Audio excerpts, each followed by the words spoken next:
Welcome, everyone. Thank you for joining us this afternoon. We are with Jordan Seke today, here to discuss his book that he published last year titled The Impact of Innovation on Economic Growth in Africa. Welcome, Mr. Seke. Thank you. How are you doing? How are you this year?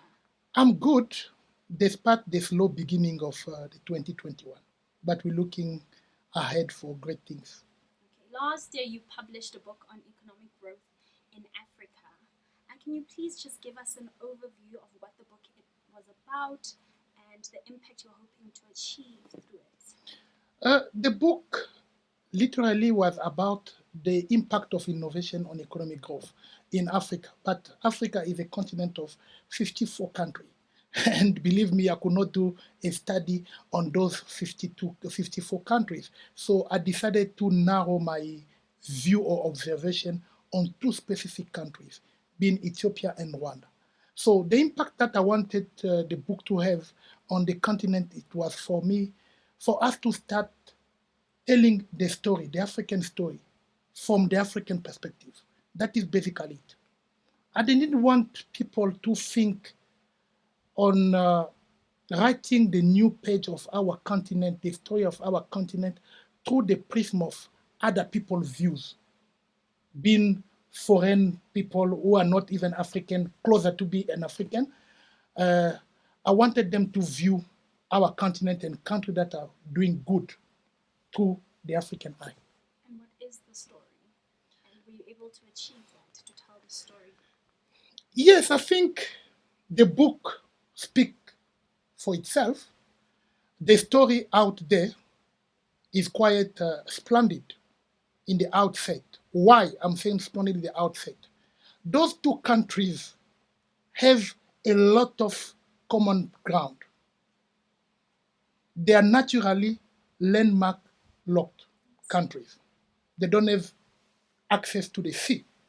And those countries one comes from famine to being a most advanced or more rapidly economic growth in the world. And the other one comes from the genocide to become a model for Africa. So when you look at those two countries, it's quite amazing and fascinating the way that they've evolved through times and through decades. Because in the past decade, there were no countries for those ones. And also another good story, Ethiopia has never been colonized, while Rwanda is. And when you look at economic growth, what they've laid down as a foundation to build their economy is quite amazing. So I want African leaders, although I always say that we are having a vacuum of leadership in Africa when it comes to quality and succession. People can gossip, they can speculate about Paul Kagame. I like the guy because of his leadership style. But is there any succession plan in Kagame's mind? That is a question that we can ask ourselves. But if we can take the model of Rwanda and Ethiopia to emulate it in other African countries, tomorrow the Africa that we all want, will be prosper. And what has been the impact, not impact, sorry, what has been the reception of the book since you released it? It's been a couple of months since? Yeah, a couple of months. So in July 2021, it's going to be 1 year since I released that book. The reception has been very good because the book has been translated into 5 other languages. It shows the impact the book has. The book was initially or originally published in English. And then the French people said that they wanted also their copies. The Italian wanted the copies. Dutch wanted the copy. German wanted the copies. Spanish people wanted the copies. Portuguese people also wanted the copies. So the editor was in obligation to publish them in those languages.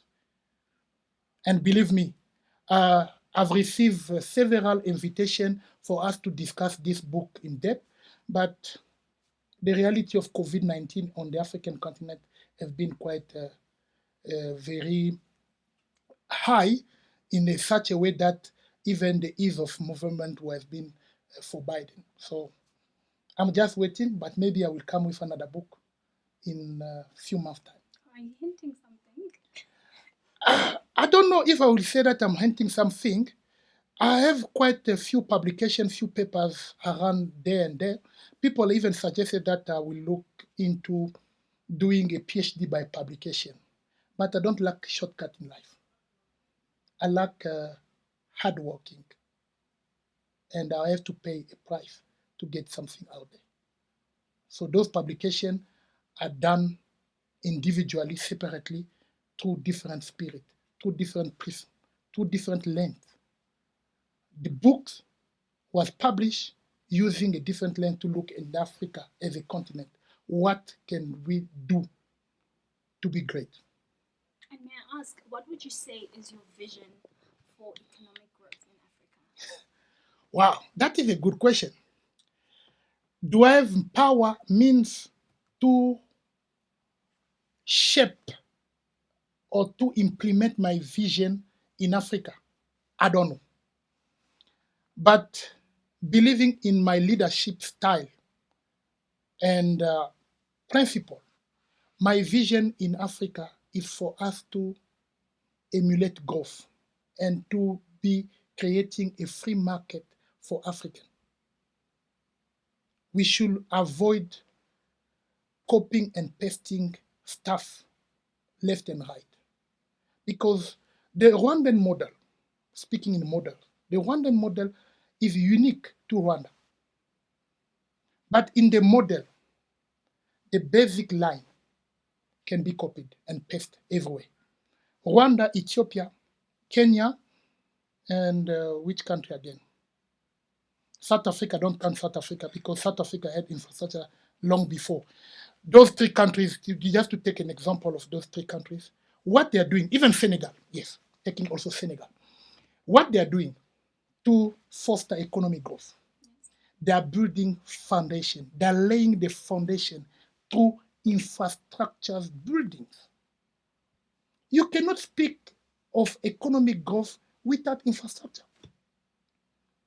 People are not able to get into the next corner of your country and you hope to become economically strong. No, we have to go through the basics.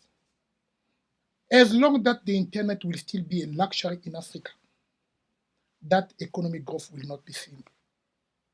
But my vision today for Africa is for us to create policy, sub-regional policy that encourage free market, that encourage and sustain entrepreneurs.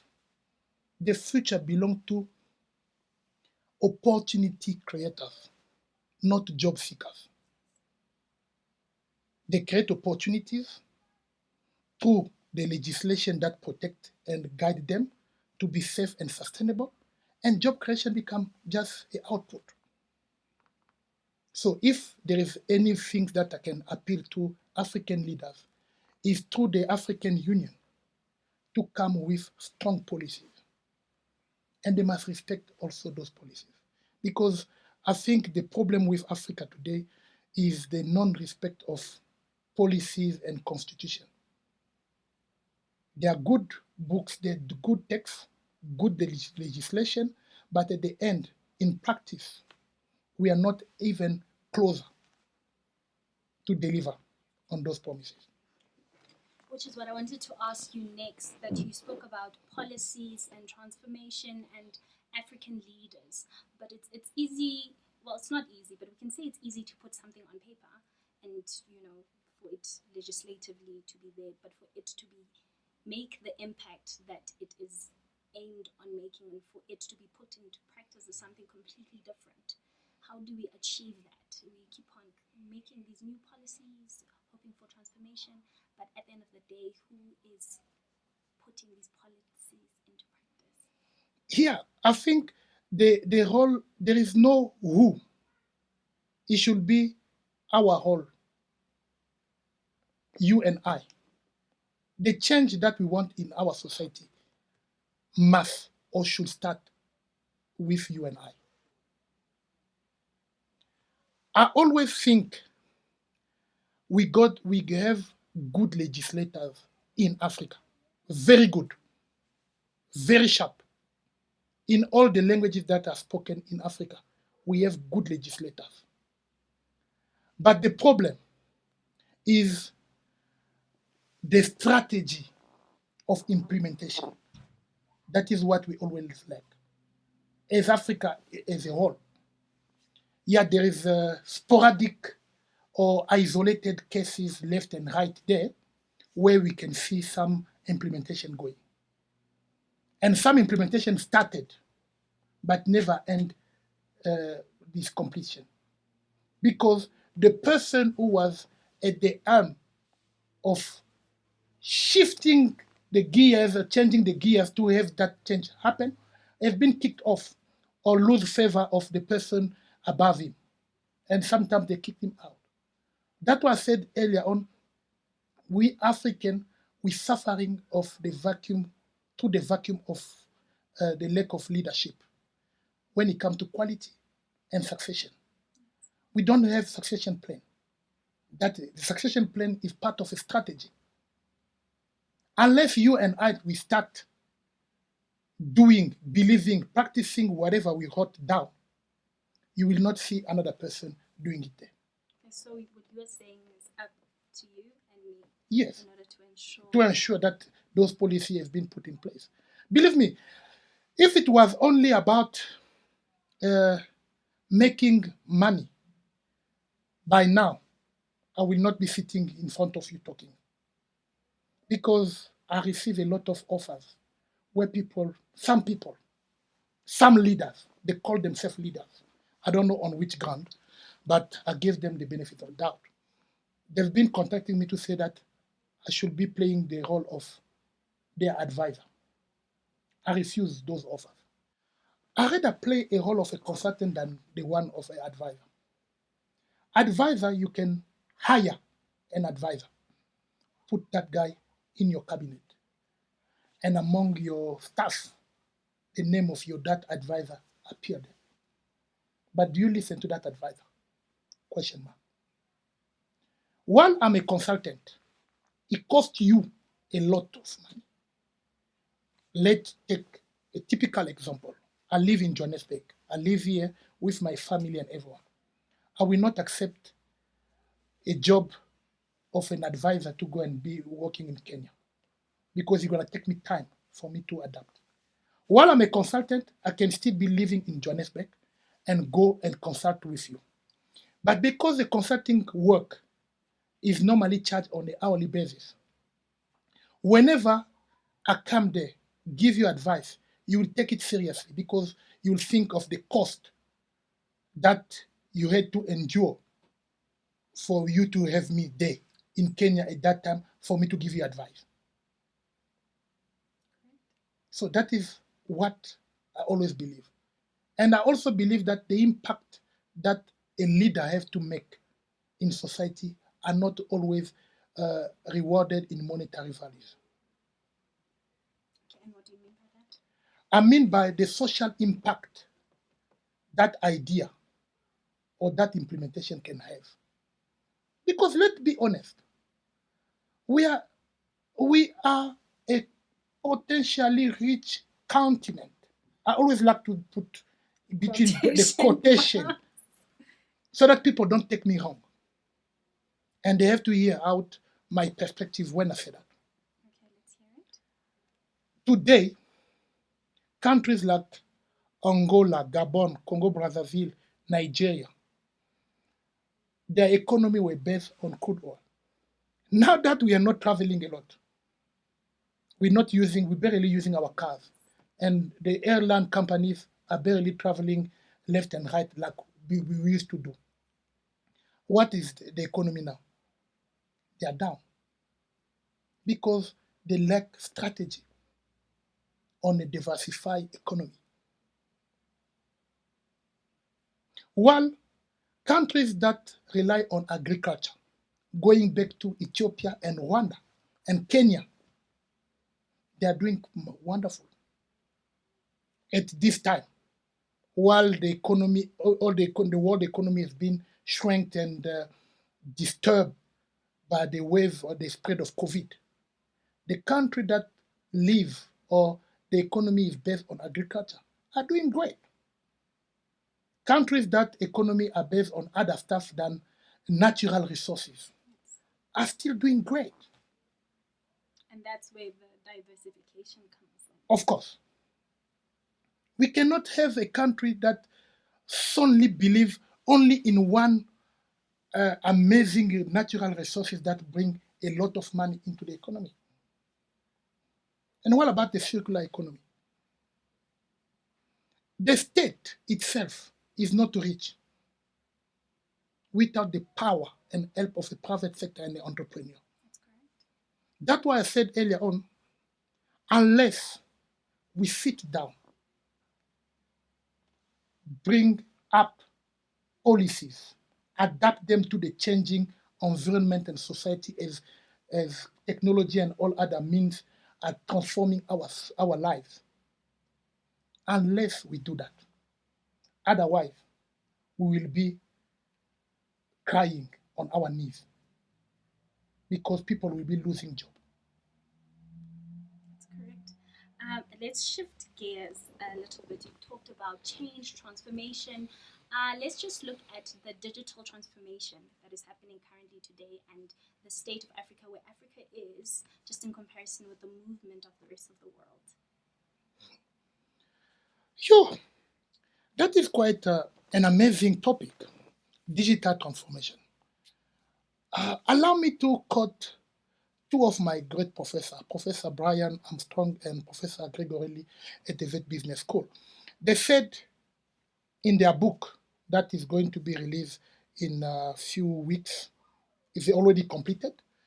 They said digital transformation is like teenage sex. Everyone speak about it. Everyone think that the other person is doing it.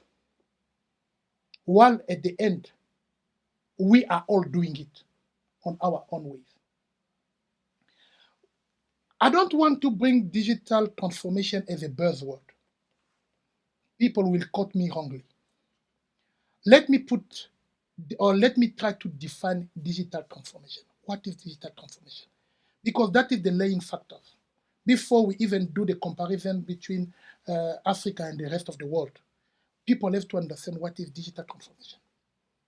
We've been in the digital transformation for a few years, but the speed or the pace of adoption was a bit slow. Thanks to COVID, because although it took all of us by surprise, but we were forced by all might to do something in order for us to remain sustainable as a country, as a people, as companies, and everyone. So we embrace the digital transformation. And what is digital transformation in the nutshell? Digital transformation is the adoption or the use of technology to improve operation within our society. By mean that the society, I mean like all our enterprises, they can adopt the technology, try to improve. And I like also another definition of a friend of mine who's defined digital transformation as a combination of ICT, information communication and technology, and marketing, which is debatable. But let's give him a benefit of a doubt so that people don't get confused. It's not a buzzword. But now, in comparison with the rest of the world, I'm just grateful because we are in South Africa. And since South Africa showcased its capacity or capability to host the World Cup of Nation, Soccer World Cup of Nation, uh, it showed to the world that in Africa, there are countries who are also following suit with the pace of technology breakthrough. But if you take Africa as a continent, with the 54 countries put together, we are quite beyond. But I'm not desperate.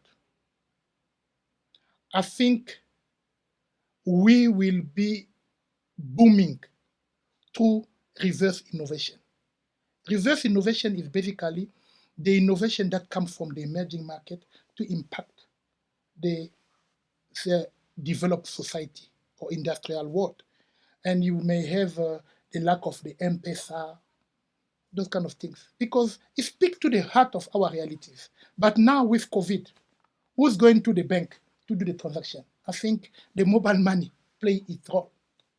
But in comparison, we are still a bit beyond. And I will make you joke, laugh. I saw the contingency plan in Congo with regard with COVID because they wanted the school to continue. Speaking in Congo Brazzaville, they decided to run class on national television. Believe me, that was a disaster. It was a disaster.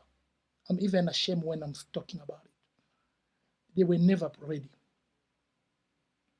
In South Africa, if they could have tried, it could have worked because we have that guy who received a honorary recognition from the president, a presidential recognition, the math professor who teach math on SABC.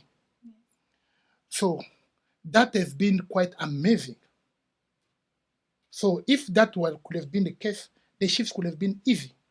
But in countries that never experienced or never tried that experience, just as a response to COVID, some people don't have electricity. So when the lecturer is busy teaching there, there is nothing because they don't have electricity. So how can you be a sustainable society or country with those kind of infrastructure? And going back to lay the foundation by building infrastructure for us to take off economically. And what would be the results? You explaining everything, and I'm just thinking of the possible tragedy of us lagging behind from the movement that is happening digitally, or for companies or corporations or even individuals. What would you say would be the devastating impact of not moving at the time? Speaking of devastation, I think we are already living in it. The impact this experience will have in the future, however, will be far greater than what we could have expected with the digital transformation in our continent. Because some people, it will take them a decade or more for them to recover. And that is dangerous. And for people like ourselves, because we were foreseeing this thing, in 2019, I predicted the transformation that technology will bring into our society. But the question that we have to ask ourselves, how many people listen to that story? Because I said, I quote, we are living in the society where technology dictates everything.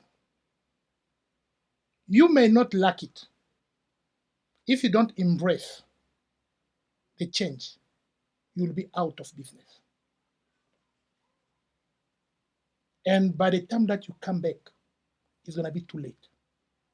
And there is ton of story about people who will shift, who has been left beyond. A Kodak history is quite amazing because they believe too much into the film for photography. They were the first company who developed digital photography, but they didn't have a vision, a clear vision of the future, that people will go digital to keep memories than keeping the film, because the film was quite pricey. You have to buy a film, you have to also, you were limited on the number of photos that you can take, so people were choosing.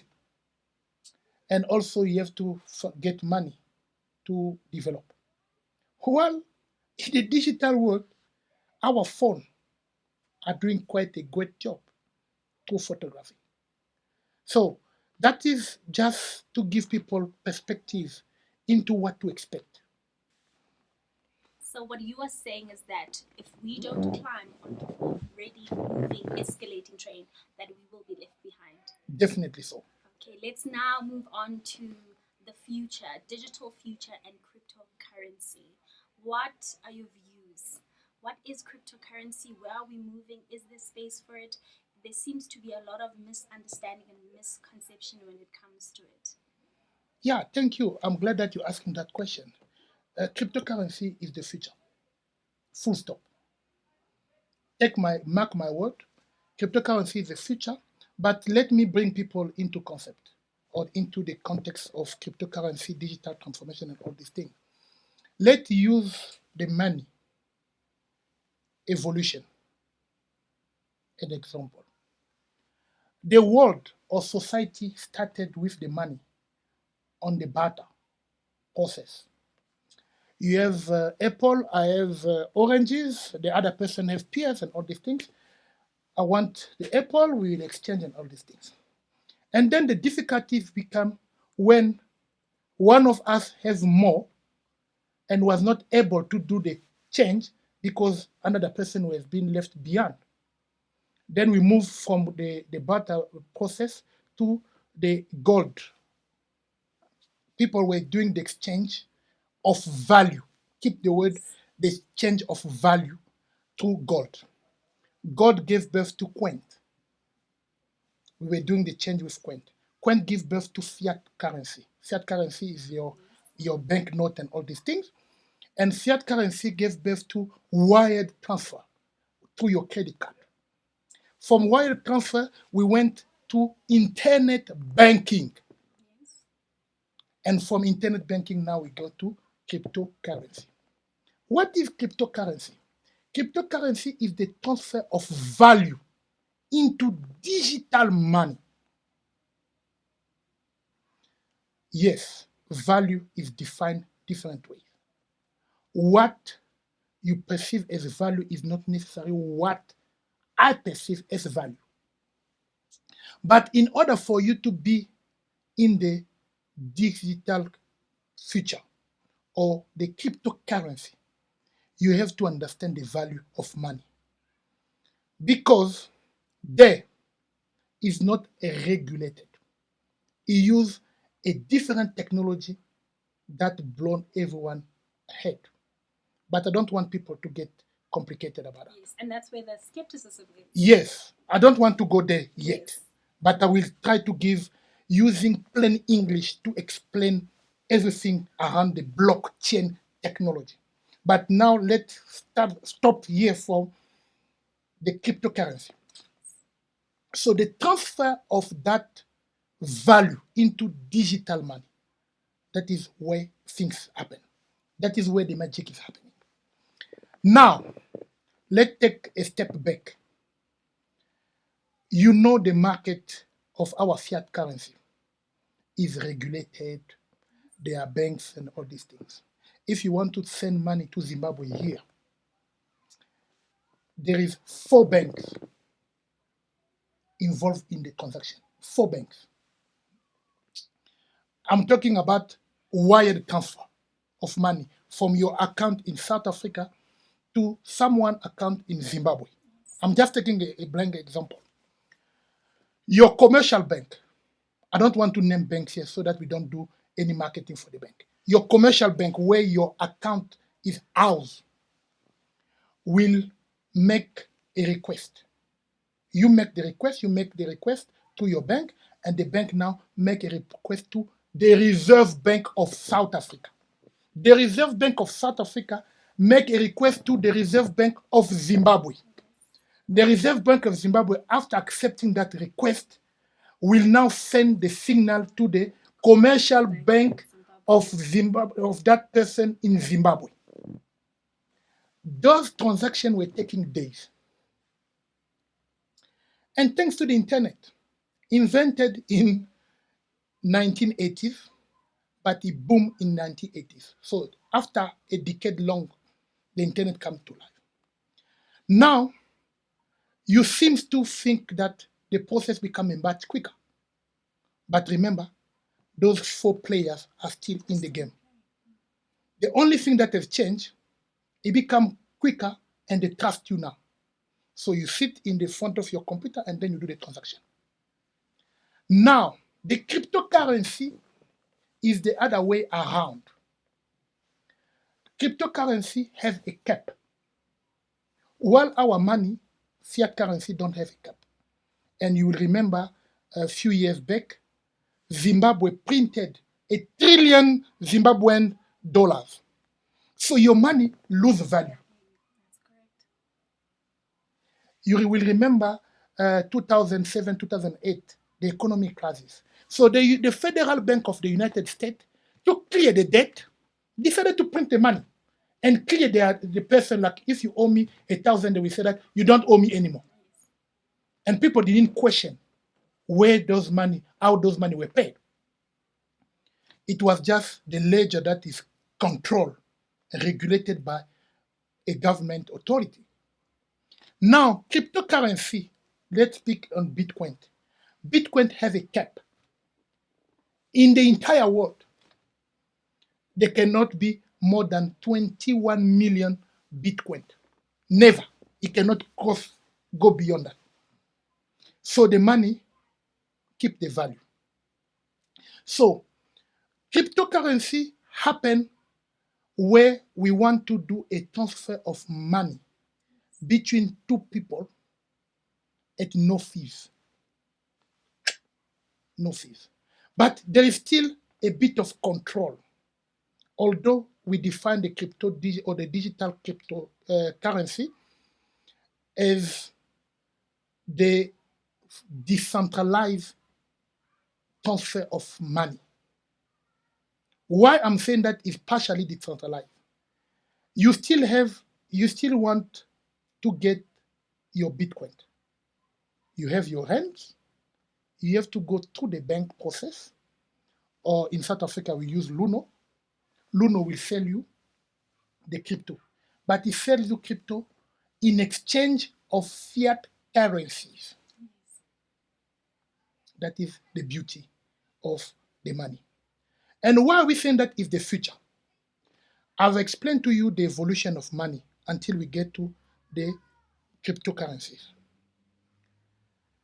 That evolution became in vogue when it was accepted by people, by nations, by countries, and by companies as a mean of exchange of values.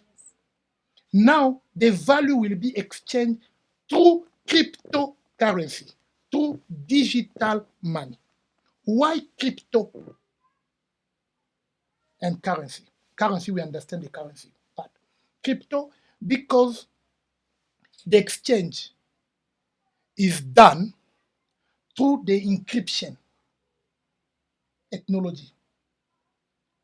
Encryption. So there is a level of security involved. That is where your blockchain comes. Crypto comes from cryptography, which is the encryption both ways of the transaction. So why is it the future? Because it's difficult to dodge, it's difficult to hack, and it's quite impossible for you to hack. But we've seen even in the movies, people trying to go to the reserve bank or to the commercial bank to get money, to take that value out of those people by force. But in the crypto world, you cannot do that, because the transaction of money, of currency that happen between you and I is replicated in the block to different people. And the block use the hash code. Is like 1 plus 2 plus 3 plus 4 equal 10. So at the end, you only have 10. But 6 plus 4 is also equal 10. So it's difficult for you to guess what make the sum of that end in the chain. So every time that the transaction happen in the block, there is that mathematical operation or transaction that need to happen. So it can be 35. What is 35? It can be a combination of 7 numbers that make 35. So can be also a combination of two numbers. So that is in a nutshell what is cryptocurrency. I don't want to be too technical because when you get technical, people will get lost. But I just want them to understand is the transfer of value in digital format.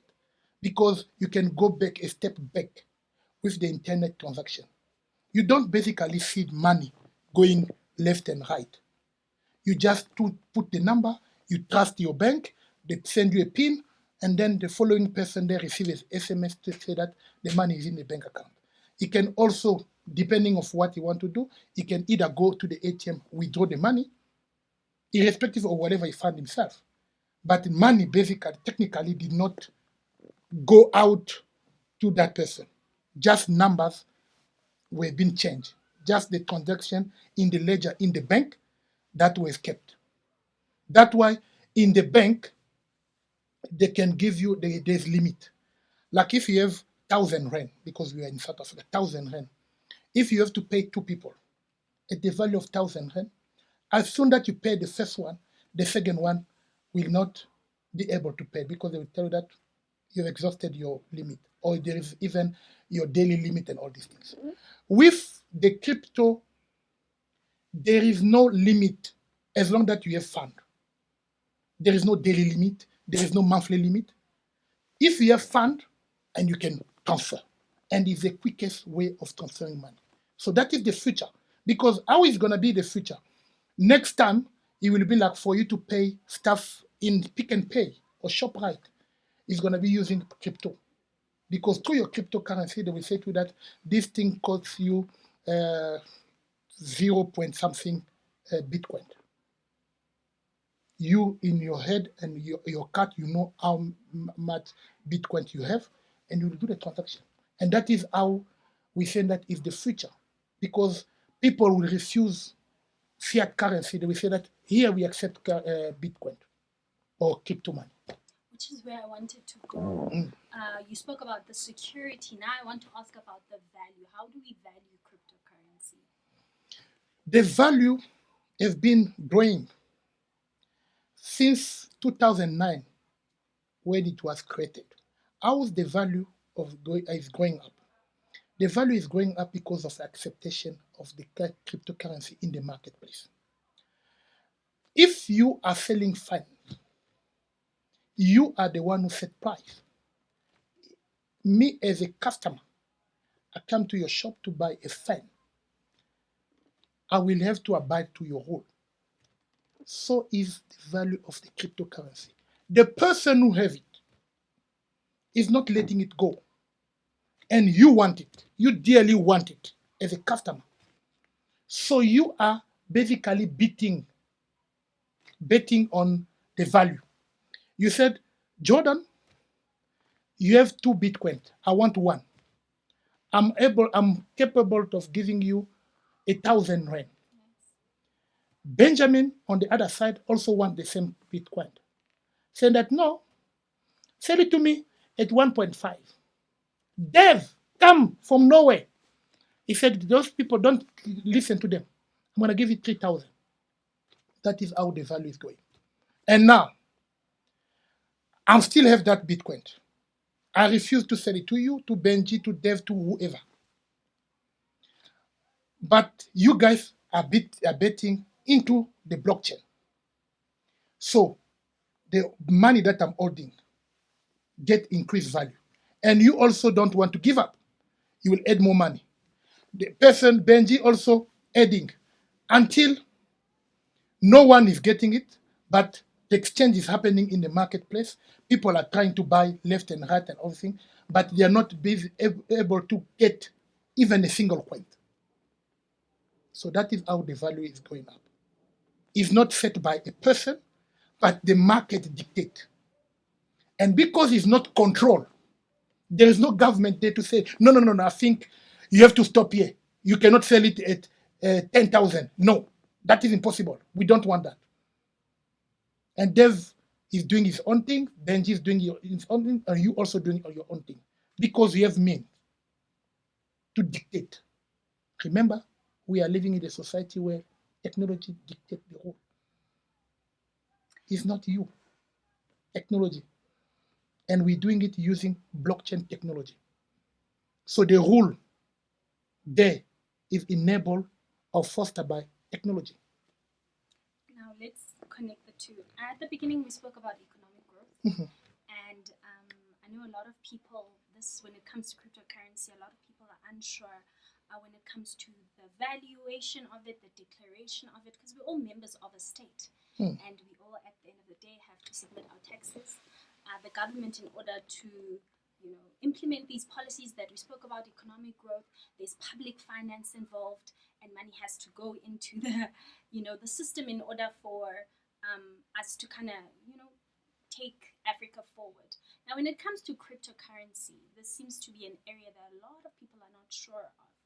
How does the government get their money from the value of cryptocurrency, from the interest that is earned, or rather the increase in value? If I put 10,000 and get 100,000 back, how will that work? Because it seems to be posing a very huge problem when it comes to the fiscus and the collection of taxes. Yeah, is the problem. And I think in our conversation, yes, I agree with you, we started with economic governance. But through our conversation, we also spoke about the legislature. The legislature's role here in the digital economy, the legislator have less power. The power that they had is now taken away from them because they were sleeping. The state still control money because in order for me to get crypto, I use normally physical fiat money in my bank account, my commercial bank account, to buy. It's like I'm buying food in the market. But that money that I'm using to buy food comes from somewhere. And the government is been controlling, and the government were getting their tax. But here, I said to you, I put it in between bracket, we are talking about the decentralized mechanism of doing the transaction. There is no one control that. That is where the power is. This is a digital economy. They have to think differently if they want to win in the game. Because it's like gambling. When people lose money, SARS doesn't come and claim the money because they already took the money from the source of that income. When the money is in the bank, when we do the transaction, SARS knows where that money comes from because it's happening through the control money. But when I go and buy a food at the corner of the street to a lady who's sustaining the economy, because informal economy is very powerful, we must not sideway about that. Informal economy is very powerful. We have people who have millions of rent in their houses that are not in the bank. That is correct. SARS must start trying to bring informal economy into the economy for them to get the value out of our transaction that is happening in the marketplace. They cannot control crypto because cryptocurrency, there is no one who audit. The market is deciding. People, the players in the market are deciding on how to go about it. And the government, I don't know, I'm sorry for them. What they've been doing with our money, the fisc that we've been paying so long, from the income, the source of income that we have been doing. They're just wasting it. They go and buy cars. They go and get married to several wives. We don't talk about it. Why are they want to come and talk about the cryptocurrency? They just have to stand up and get into the game. They have to understand the game first in order for them to implement some laws and regulation. Because when we buy cryptos, banks are charging us. They must get their SARS from the banks, where our money, our fiat currency are being kept. But they cannot come into the transaction, try to get money again. It's like they double charging us. And that is dangerous. So, what as a piece of advice to the people who are still skeptical about the digital and all these things, as I said, they must mark my word. Digital money, or let's call it digital currency, is the future. They may not like it, but as we move throughout the years, cryptocurrency become more acceptable as a mean of transaction, then it will take over. It is a fast moving train, and if you are not on it, you will be left behind. Yeah, remember back in the days, in the 90s, there were a common say. They were saying that the analphabet or a dumb person of the 21st century is the person who will not know anything about IT and who cannot speak English as a language. We all buy into that. Now I'm able to speak English on top of my French that I was speaking back home. I know how to use a computer and everything. What has changed? What has changed? Nothing. At all. Nothing at all. But we all buy into that idea and it impacted our society.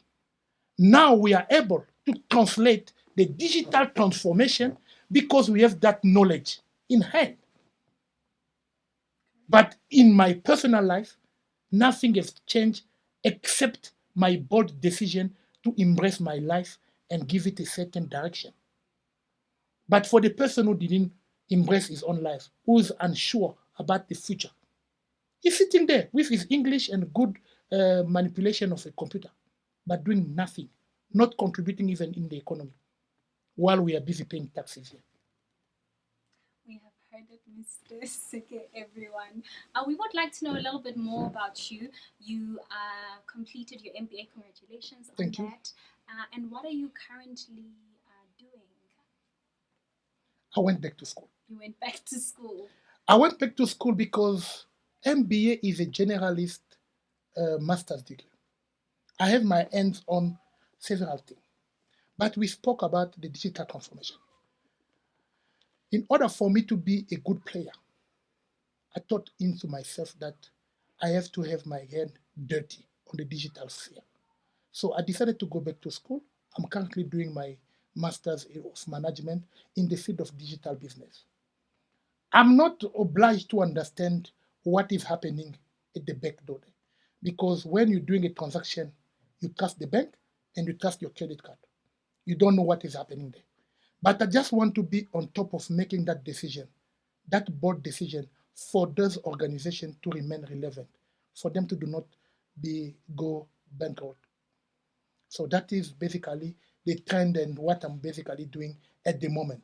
Yes, the aim is to get into NQF 10, which is PhD or doctorate/doctorate. But I'm not interested to go to PhD simply because PhD is academic oriented. Yes, I'm happy to share my knowledge with people, but I want to share it in a different sphere. I will rather go do a doctorate so that I can address a pertaining question in our society than coming with theories that have never developed our world. That's why even the cryptocurrency become a difficult concept for people to grasp because people with PhD trying to give us theories left and right. Some of them are the one who are the source of the blockchain technology that is also giving people a hard time. But the most important thing for me is to remain relevant in society. I want to help my continent, Africa, to be at the top of the game as well. I don't want to work as an advisor. I will rather work as a consultant. Yes. And is there next book coming, perhaps? You hinted it earlier. Next book, it will definitely come. I'm trying to scope my thoughts. so that I don't go left and right, all the thing. I'm trying to understand the risk of employability in the digital economy. At the very same time, I'm trying to understand the impact of digital transformation in key sectors like the tourism. Is the virtual tour good enough to attract tourism to come and visit the site that they've seen virtually through a video, a very snap video clip? So those are the questions that I'm trying to answer. But definitely there will be another book coming. We look forward to it. Thank you so much, Mr. Seke. Thank you for joining us, Conversations with Jordan Seke.